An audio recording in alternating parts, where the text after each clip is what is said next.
Hi guys, today I will show you my new wood saw that I purchased. This one is Bahco PrizeCut, so 19-inch. Yeah, so okay, the handle is solid plastic with 3 screws. Then about the thickness, I'll measure this one.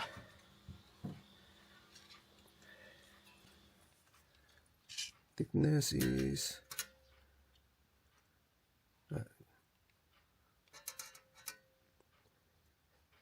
1 millimeter, exactly 1 millimeter. Then when you first purchase it, it comes with this protective plastic for the teeth. So the teeth is like 1 inch, has 7 teeth. Yeah, so flex a bit.